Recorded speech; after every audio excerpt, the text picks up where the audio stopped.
แรงงานเมียนมาในไทยเนื้อหอมส่วนแรงงานลาวตกกระป๋องเพราะคำเว้าของประธานมวยลาวสบายดีหมดทุกท่านก็ลังที่เฮานี่ฮู้กันเนาะว่าในตอนนี้แรงงานลาวที่ว่าเฮ็ดเวียกอยู่ที่ประเทศไทยเริ่มอยู่บ่เป็นสุขคือกับในเมื่อก่อนแล้วเพราะถือคนไทยจำนวนหนึ่งแอนตี้เพราะคำเว้าของประธานมวยลาวที่ออกมาเว้าเกี่ยวกับกุลขาแม่กับมวยไทยในเมื่อบ่ดนที่ผ่านมานั้นซึ่งพวกเฮานี่ก็คงจะฮู้อยู่ดอกเนาะว่าท่านประธานมวยลาวเพิ่นนี่เว้าหยังคนไทยจึงบ่พอใจขนาดนี้ดังนั้นเฮาจะบ่ทวงคืนเนาะในคลิปนี้โดยในตอนนี้คนไทยจำนวนหนึ่งแม่นพากันแอนตี้แรงงานลาวที่ว่าเฮ็ดเวียกอยู่ที่ประเทศไทยและรวมทั้งแรงงานกัมพูเชียก็ถูกคนไทยแอนตี้คือกันเพราะประเด็นกุลขาแม่กับมวยไทยในซีเกมซึ่งตอนนี้แรงงานที่ว่าคนไทยหากหลายที่สุดก็คือแรงงานเมียนมาหรือว่าแรงงานพม่านั่นเองเพราะว่าไทยบ่ค่อยมีประเด็นดราม่าหยังกับเมียนมา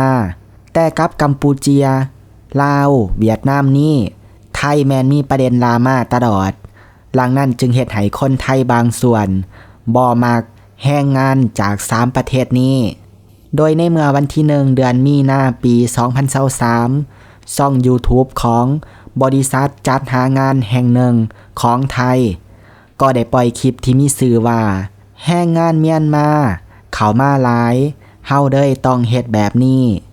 ซึ่งในคลิปแม่นมีแรงงานเมียนมาจำนวนหลาย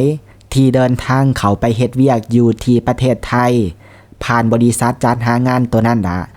ซึ่งเดินทางเข้าไปเฮ็ดเวียกแบบ MOU หรือว่าแบบถือกฎหมายเลยเนาะซึ่งการที่ข่อยเอาเรื่องนี้มาเว้ามานำเสนอสู่ท่านฟังนั่นก็เพราะว่าข่อยนี้จะเอาคลิปลังกล่าวนั้นมาเป็นภาพประกอบในคลิปนี้ในการเล่าเรื่องและอยากให้ทุกท่านรู้ไว้ว่าภาพประกอบส่วนใหญ่ในคลิปนี้แม่นเป็นภาพประกอบใหม่ล่าสุดเลยซึ่งต่อไปเฮานี่ไปฟังเนื้อหาหลักของคลิปนี้กันโดยเป็นเรื่องเล่าจากช่อง YouTube ที่มีชื่อว่าพรบ่าวลาวจากคลิปที่มีชื่อว่าพม่าเนื้อหอมนายจ้างไทยเสิร์ชใส่แรงงานลาวประธานมวยลาวเป็นเหตุซึ่งคลิปลังกล่าวแมนอัพลงในเมื่อวันที่26เดือนกุมภาพันธ์ปี 2023โดยในคลิปบ่าวพรได้บอกไว้ว่าหลังจากที่มีดราม่าเมื่อประธานมวยลาวออกมาเว้าเกี่ยวกับความขัดแย้งระหว่างมวยไทยกับกุลขาแม่ซึ่งประธานมวยลาวก็เลือกข้างอย่างชัดเจนก็คืออยู่ข้างกุลขาแม่ของกัมพูเชียนั่นเองและมีการเว้าให้ประเทศไทยเฮ็ดให้คนไทยจำนวนหลายเขาเจ้านี่บ่พอใจส่งผลกระทบต่อแรงงานลาวที่ว่าเฮ็ดเวียกอยู่ที่ประเทศไทยตามที่ไปอ่านคอมเมนต์ของคนไทยหลายๆคนมาบ่าวพรได้บอกไว้แบบนี้ซึ่งเพิ่นยังเห็นว่ามีคนไทยจำนวนหลายเลยที่มาคอมเมนต์บอกว่าต่อไปจะบ่จ้างแรงงานลาวอีกและจะปฏิเสธแรงงานลาวที่ว่ามาขอเขาเฮ็ดเวียกนำและคนไทยบางคนยังบอกอีกว่าตอนทำอิฐจะจ้างแรงงานลาวเขามาเฮ็ดเวียกนำแล้วแต่พอมาเห็นข่าวของประธานมวยลาวก็ต้องเปลี่ยนความคิดทันทีพอเสียความรู้สึกและจะไปจ้างแรงงานเมียนมาแทนดีกว่าซึ่งบ่าวพรยังกล่าวเติมอีกว่าแรงงานเมียนมาเป็นแรงงานที่ว่ามีความดุมันอดทนซื่อสัตย์และเป็นมิตรกับไทยหลายที่สุดซึ่งนายจ้างไทยหลายคนแม้นมีคำคิดเห็นคือกันก็คือจ้างแรงงานเมียนมารู้สึกดีและสบายใจที่สุดในตอนนี้จากที่ในเมื่อก่อนประธานมวยลาวยังบ่ทันได้ออกมาเว้านายจ้างไทยแม่นคิดเห็นแรงงานลาวก่อนหมู่พอเป็นบ้านพี่เมืองน้องและมีภาษาที่เว้าเข้าใจกันก็ได้เฮ็ดให้นายจ้างไทยเลือกจ้างแรงงานลาวหลายกว่าแรงงานจากประเทศอื่นนั่นเองซึ่งตัวนี้แม่นเป็นความคิดของนายจ้างไทยก่อนประธานมวยลาวออกมาเว้าเนาะแต่หลังจากที่ประธานมวยลาวออกมาเว้านายจ้างไทยแม่นเปลี่ยนความคิดและหันไปจ้างแรงงานเมียนมาดีกว่า ซึ่งหลังจากที่ประธานมวยลาวออกมาเว้าความคิดของนายจ้างไทยต่อแรงงานลาวก็เปลี่ยนไปทันทีเพราะว่าคำเว้าของประธานมวยลาวที่เว้าให้ประเทศไทยนั้นหุ้นแห้งหลายเฮ็ดให้นายจ้างไทยหลายคนเสียความรู้สึกและนายจ้างไทยหลายคนก็มีเลือดหักชาติอยู่ในสายเลือดสูง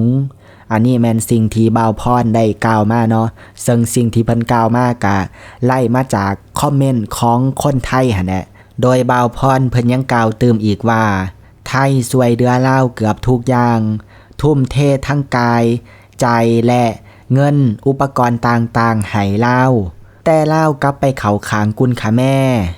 เฮ็ดให้นายจ้างไทยในปัจจุบันนี้แม่นเทใจให้กับแรงงานเมียนมาเป็นที่เหียบห้อยและนายจ้างไทยหลายคนก็ยกเลิกจ้างแรงงานลาวเป็นที่เหียบห้อยเพราะว่าจะหับแรงงานเมียนมาเขาเฮ็ดเวียกเปลี่ยนแทนขอใส่คำคิดเห็นส่วนตัวของแอดมินเข้าไปจักหน่อยเนาะซัมพอล็อกในปัจจุบันนี้บริษัทจัดหางานของไทยเนาะมีการนำเอาแรงงานเมียนมาเข้าประเทศไทยหลายเป็นพิเศษอาจจะเป็นเพราะนายจ้างไทย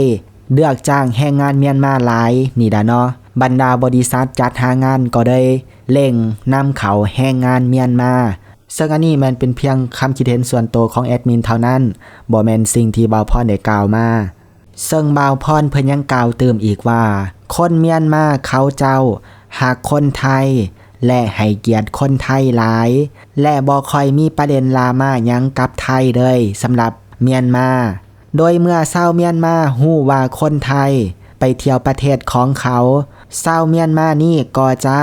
แห่กันมาต้อนรับเป็นอย่างดีเลยและถ้าหากว่าเป็นนักท่องเที่ยวไทยคนเมียนมาก็จะเฮ็ดดีนำเป็นพิเศษเพราะว่าประเทศไทยมีบุญคุณกับคนเมียนมา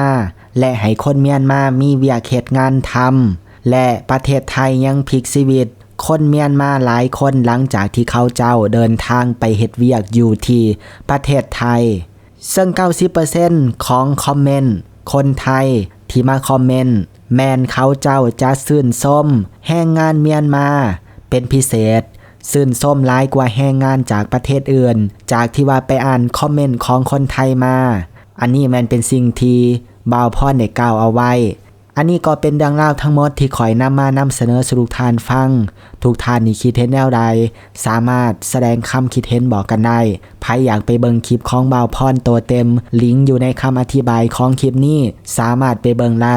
สำหรับคลิปนี้ขอขอบใจทุกท่านที่เข้ามาเบิ่งแล้วเฮานี่มาเจอกันใหม่ในคลิปหน้า